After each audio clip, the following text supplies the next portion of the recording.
Como diz o salmista, nós dormimos, nós acordamos e o Senhor velando por nós, cuidando de nós. No Evangelho, segundo escreveu Marcos, no capítulo 10,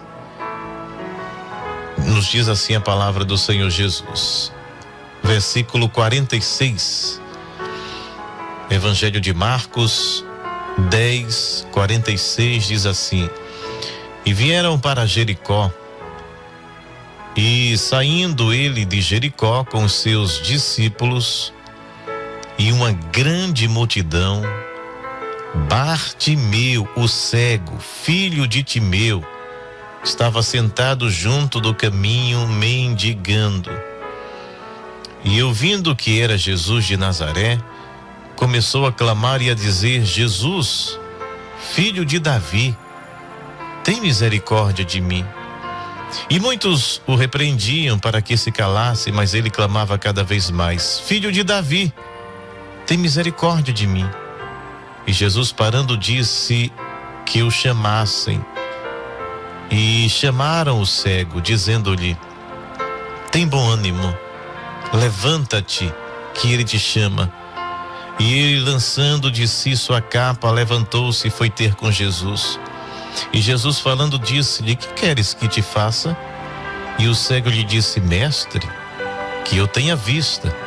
E Jesus lhe disse: Vai, a tua fé te salvou.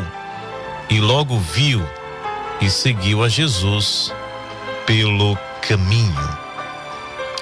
São muitas lições que a gente aprende com Bartimeu, né? Filho de Timeu. Ele nos ensina que não precisa necessariamente, nós não precisamos da visão física para entendermos as coisas espirituais, né? Eu costumo dizer que Bartimeu era o cego que enxergava. Ele enxergava muito mais do que os religiosos da sua época, né? Haviam muitas classes sociais, muitas classes, religiosas, como a dos fariseus, dos saduceus, dos zelotes, herodianos, mas nenhuma delas declarou ou assumiu em dizer que Jesus era o filho de Davi. Isso é uma declaração, isso é um reconhecimento da realeza de Jesus, da promessa daquele que sucederia Davi, daquele que regeria com um cetro da justiça e que seu reino seria um reino eterno. Esta foi a promessa de Deus a Davi, dizendo que do trono de Davi viria um que reinaria eternamente. É por isso que até o próprio Davi diz: quem sou eu para que essa promessa esteja sobre mim, sobre os meus descendentes? Então, quando alguém declarava Jesus como filho de Davi, estava reafirmando essas promessas, estava dizendo: aquilo que foi prometido por Deus a Davi está se cumprindo em ti. Tu és o rei eterno, tu és o rei que irás reinar eternamente, tu és o predito aí nas profecias messiânicas. Ou seja, Bartimeu está nos dizendo que Jesus era o Messias, que Jesus é o rei. Ele não via fisicamente, ele não enxergava fisicamente, mas ele estava olhando para além da visão física. Ele estava dando lições em muitos religiosos que, ao invés de abraçar, de se converter a Jesus Cristo, queriam matá-lo, queriam prendê-lo, queriam afastá-lo. João vai dizer que por inveja entregaram Jesus. E eram as pessoas mais religiosas que fizeram isso. Os saduceus, é a classe dos sacerdotes, dos sumos sacerdotes. Mas que lição nos traz este homem chamado de Bartimeu, né? O filho de Timeu. Interessante que Jesus disse assim: eu vim para aqueles que não veem, vejam. E aqueles que dizem ver, não vejam, não enxerguem. E isso foi entendido pelos fariseus. Porque os fariseus disseram: logo dizes que somos cegos? Olha, eles entenderam o que Jesus estava falando. Porque Jesus estava falando exatamente sobre isso. Sobre essa arrogância religiosa de achar que estão sempre certos, não reconhecendo em Jesus o filho de Davi, o Messias, o ungido. E aquele que fisicamente não enxerga está dizendo publicamente, gritando, berrando, dizendo: ele é o filho de Davi. Vocês não estão vendo? Eu estou vendo. Ou seja, um cego que enxerga para além dos olhos físicos, além da visão física. Ele está enxergando, ele entendeu que Jesus era o filho de Davi.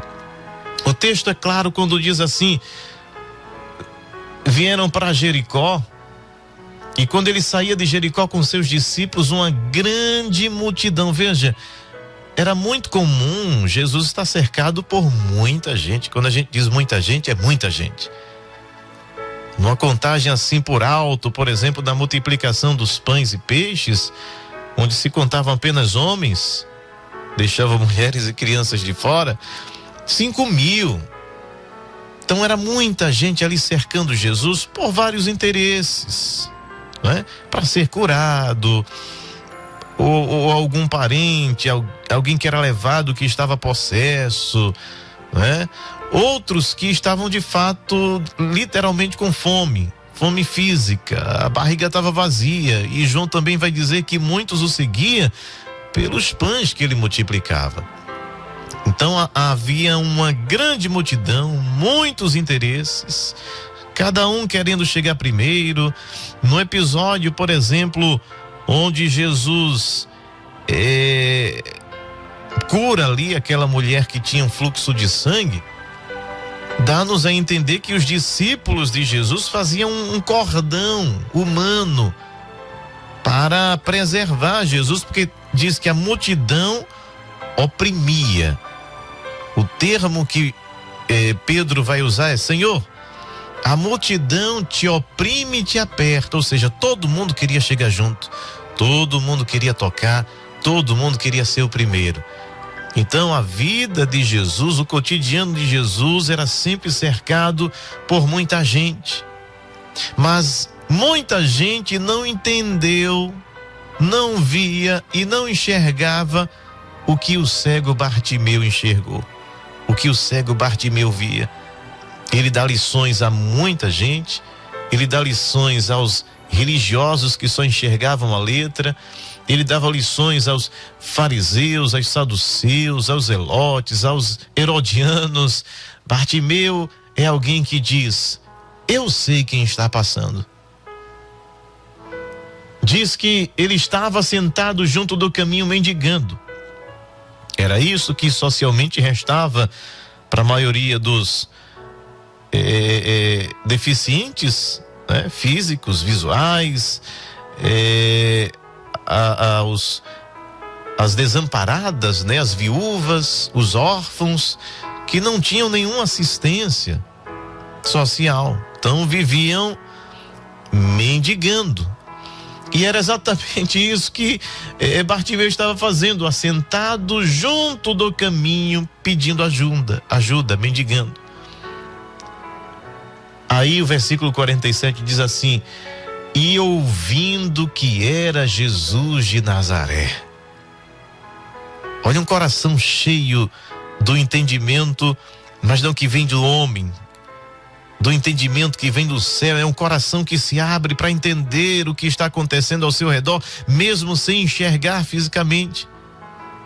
Porque a expressão de Marcos aqui dizendo: e ouvindo que era Jesus de Nazaré, esse termo Jesus de Nazaré, que nós usamos assim de uma forma tão poética, mas para muitos era desprezível, porque O que representava a cidade de Nazaré? Natanael responde. Ele disse: o que de bom? Qual a história? Qual governador? Qual rei? Qual imperador? Qual profeta? Quem surgiu de Nazaré? Quem vem de Nazaré? O que de bom pode vir de Nazaré? A resposta de Filipe é: não dá para falar. Você tem que vir. Você tem que ver. Você tem que ouvir. Vem e vê. Então essa expressão, e ouvindo que era Jesus de Nazaré, não é desprezado por Bartimeu. Talvez ele dissesse: mas ele é de Nazaré, não, deixa para lá. Mas ele entendeu que este era o servo sofredor, humilde. Era o servo profetizado por Isaías 53, dizendo que ele levou sobre si as nossas dores, as nossas enfermidades, a nossa culpa, o castigo que nos traz a paz estava sobre ele, e pelas suas pisaduras nós fomos sarados. Ele entendeu isso. Ele sabia que ele era um homem simples, experimentado, homem de dores, no trabalho, e diz que olhando para ele, não tinha nenhum atrativo social. Ele não era um homem de dinheiro, de posição, nada que nos atraísse. Homem de dores, experimentado no trabalho. Mas é ele que Bartimeu começou a entender, a discernir de que ele é diferente. Veja que as grandes revelações nunca é dada àqueles que acham ou se consideram ou são considerados os grandes homens, homens de poder, homens de posição.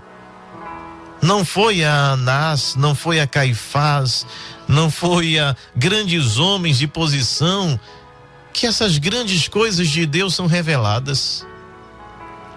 Jesus disse: graças te dou, ó Pai. Porque essas coisas não foram reveladas aos grandes.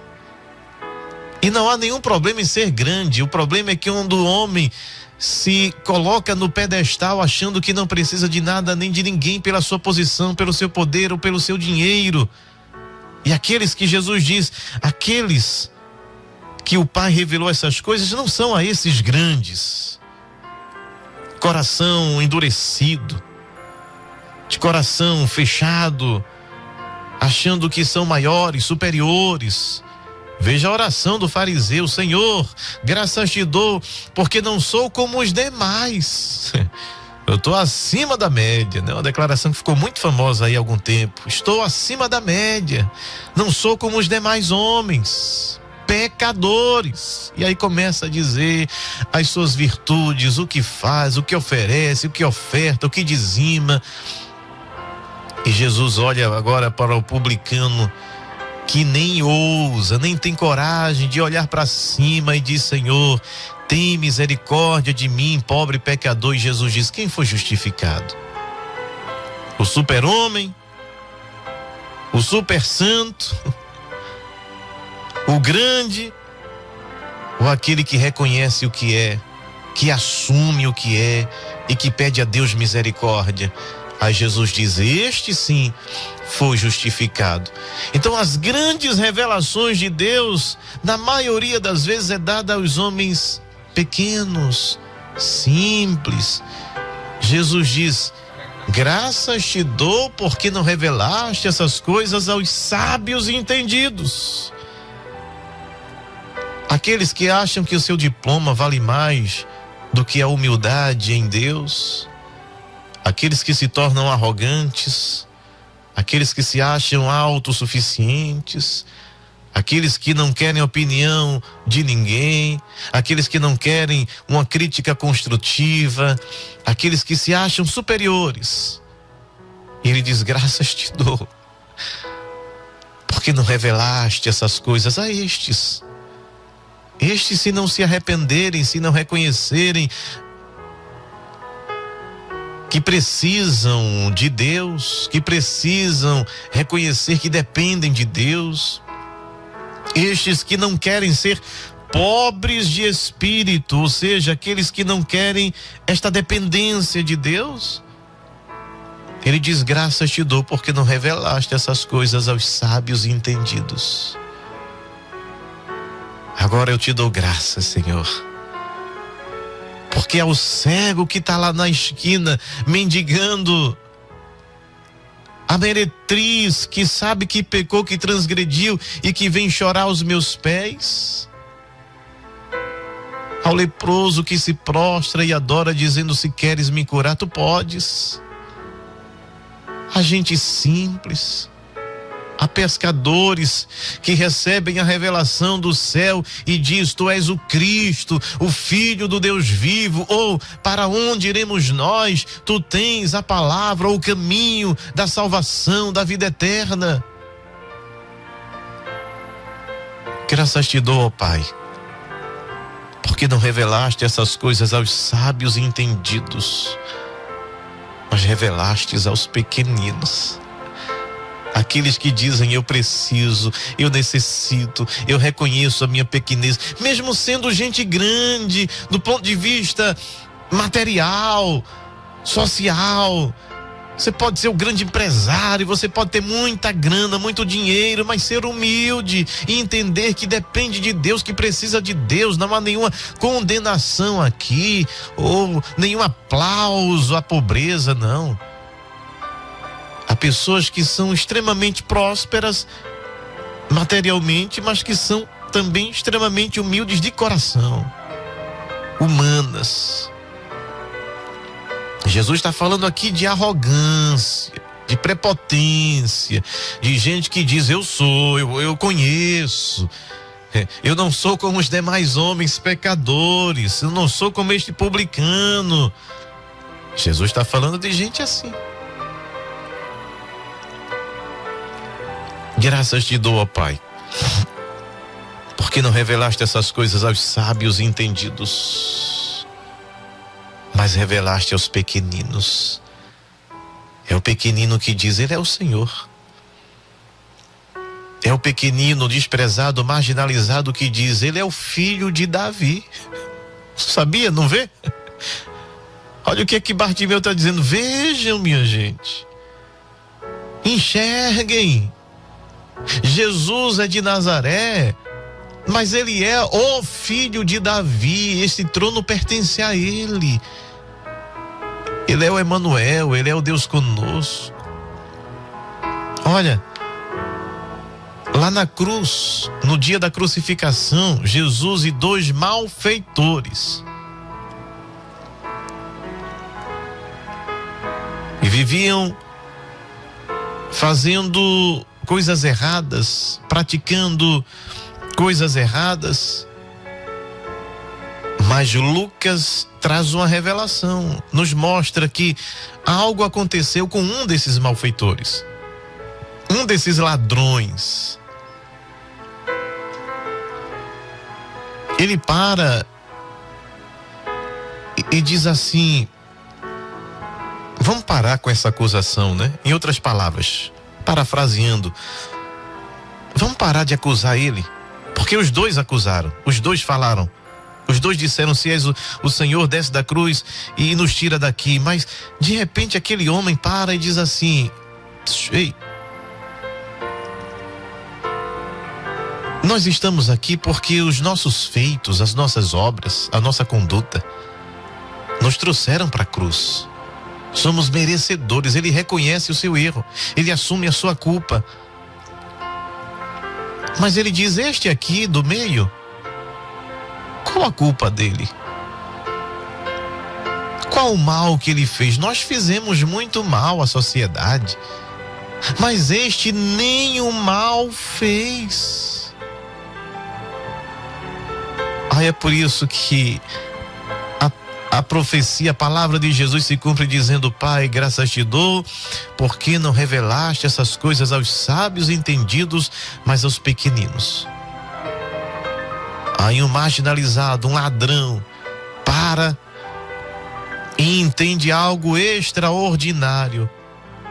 Ele está sob a mesma sentença, sob o mesmo castigo, sofrendo de igual forma. mas ele ainda tinha equilíbrio, razão, raciocínio, mesmo perdendo sangue, mesmo estando em alguns momentos talvez confuso. Mas Deus descortina os mistérios na vida daquele homem e ele diz assim: nós estamos aqui por merecimento, mas este nem o mal fez. Aí diz assim em Lucas: e completou: Senhor, veja que agora muda de cenário. Ele não pede mais para descer da cruz, ele não fala mais que Jesus, que operou tantos milagres, agora deveria descer da cruz e salvar a todos. Não, ele para e diz assim: eu reconheço o meu erro, reconheço o meu pecado, reconheço a minha transgressão, estou aqui por merecimento, mas tem uma coisa: dá para o Senhor lembrar de mim? Isso é revelação, isso é graça, isso é poder de Deus. Como é que um homem que está morrendo, você chega para ele e diz assim: você lembra de mim quando você entrar no seu reino? Ou seja, aquele homem reconheceu que quem estava na cruz do meio tinha um reino e era rei. Delírio? Revelação. Aí Jesus diz: meu amigo, hoje estarás comigo no paraíso. A partir daquele momento, aquele homem deixa de ser o ladrão, deixa de ser o salteador, deixa de ser o transgressor. A partir daquele momento, ele é justificado pelo próprio Cordeiro de Deus, que foi morto desde a fundação do mundo. E diz: agora você não é mais um ladrão, agora você é um santo. Isso para muita gente aí fora diz: agora, quando ele estava morrendo. Mas Jesus diz: eu vim para os perdidos, eu vim para aqueles que não têm mais saída, eu vim para aqueles que não têm mais jeito para a sua vida. Ele chega, e quando eu reconheço que Jesus é o Senhor, Jesus transforma o ladrão em um cidadão dos céus, transforma o salteador, um mau caráter, aquele que só fez mal à sociedade, num santo homem de Deus, e diz: hoje estarás comigo no paraíso. Isso é a revelação de Deus aos pequeninos, é a revelação que Herodes não teve. Era um grande homem, um grande governador, mas caçoou de Jesus, fez piada com Jesus, rindo dele, dizendo: isso aí é o rei dos judeus. Manda de volta para Pilatos, não tem nada a ver com isso, para Pilatos. Pilatos, naquela dúvida, ainda não querendo condená-lo, porque ele via algo muito relativo à crença, à religião, à cultura daquele povo. A mulher de Pilatos diz: olha, não mexe com esse homem não, que eu tive um sonho com ele essa noite, esse homem é santo. Mas enfim, pela pressão dos religiosos, dos saduceus e fariseus principalmente, ele, no ato público de lavar as mãos, de ter alguma isenção ali sobre a condenação daquele homem, diz que caia sobre vocês o sangue dele. Mas não reconhece. Era o grande homem, grande governador, e falo como grande da sua posição, não do seu caráter. A mesma coisa para Herodes. Não estou falando do caráter, estou falando da posição, do caráter, estou falando da posição. Nenhum reconheceu. Nem Anás, nem Caifás, administradores do templo, homens riquíssimos, poderosos, não reconheceram. Nicodemos vai ter com ele de noite, para que ninguém visse. Eram seguidores da escuridão, não declarados. Mas um cego lá em Jericó gritava dizendo: Ele é o filho de Davi, Ele pode me curar, Ele pode me socorrer, Ele pode transformar a minha vida. Eu sei quem Ele é de Nazaré, mas eu sei que de lá virá o Salvador, filho de Davi. Ele era cego fisicamente, mas não era cego espiritualmente, não é? E ali a gente vê quando ele gritava, né? Começou a clamar e a dizer: Jesus, filho de Davi. Uma afirmação que com certeza incomodava as altas classes religiosas. Essa afirmação de Bartimeu incomodava. E ao mesmo tempo, ela demonstrava a sua fé e a sua confiança de que aquele homem não era um simples homem, que era o Salvador. E ele diz: Jesus, filho de Davi, tem misericórdia de mim, se compadece de mim, sinta as minhas dores, se compadeça das minhas aflições. E a Bíblia diz que Deus é um Deus misericordioso, que contempla e que se compadece dos sofrimentos do nosso coração. Jesus tem essa empatia. E eu quero dizer para você que Ele não mudou. Ele continua o mesmo. Se é um coração quebrantado, contrito, Ele não lança fora. Se é alguém necessitado que reconhece o seu poder, que reconhece a sua graça e misericórdia, que reconhece que sem Ele nada somos, nada temos, nada podemos, Ele se torna um Deus misericordioso. Como exemplo de muitas pessoas que Jesus se compadecia. A Bíblia diz que nessa mesma região, Jesus se encontra com uma mulher que tinha ficado viúva e que depois tinha agora perdido seu filho. Aí a Bíblia diz que, olhando para ela, encheu-se de íntima compaixão. Ela não pediu, ela não falou, talvez ela nem conhecesse quem era Jesus. Talvez ela tivesse apenas uma informação vaga, distante, mas Jesus chegou e se compadeceu. Ele quis resolver, Ele quis ressuscitar.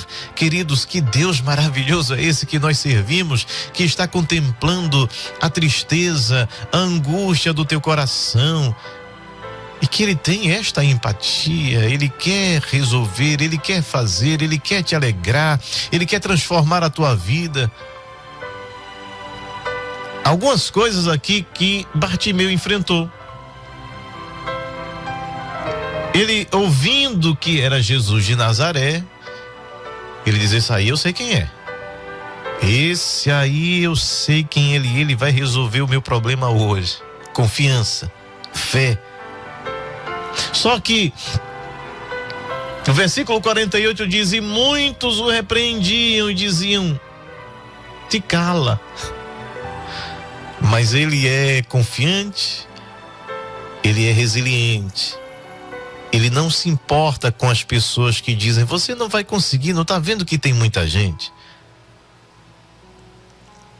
Está vendo que esse problema é difícil? Está vendo que você não vai conseguir? Mas as palavras contrárias devem servir para nós como combustível. As palavras negativas que você está ouvindo de alguém que diz: não vai dar certo, acabou, não coloca isso no teu coração, muito pelo contrário, que essas palavras sirvam de combustível, de lenha, para te dar mais força, mais coragem de dizer: o Senhor vai me ouvir e a porta vai se abrir e Deus vai fazer e vai resolver, porque Ele é um Deus misericordioso. Então, quanto mais falarem coisas negativas sobre esta causa, mais isso deve alegrar o meu e o seu coração, é mais incentivo. E ele ouviam dizendo: cala-te. Mas ao invés dele colocar isso no coração, dizer: eita, rapaz, eu estou incomodando, estou gritando aqui feito um maluco. É verdade, eu vou me calar. Mas aí o texto diz: e muitos o repreendiam para que se calasse, mas ele clamava cada vez mais. Cada frase que ele ouvia dizendo: te cala, mas ele gritava. Alguém que chegava e dizia: cala a boca, ele não vai te ouvir, ele gritava ainda mais. Que lição, que homem extraordinário era o filho de Timeu. E clamava cada vez mais: filho de Davi, tem misericórdia de mim. Ele não deu ouvidos às adversidades. Ele não deu ouvido àqueles que dizem: te cala. Ele não deu ouvidos àqueles que diz: estás passando aí por ridículo, gritando no meio do povo. Ele continuou: continue. Jesus disse: aquele que pede, recebe. O que busca, encontra. O que bate, a porta se abre. Aí diz: e Jesus parando. Tinham muitas vozes, tinham muitos clamores, tinha muita gente dizendo: me cura. Tinha muita gente dizendo: toca no meu filho, repreende este mal. Muita gente. Mas havia alguém ali com a fé, com a segurança de que o filho de Davi iria resolver o seu problema.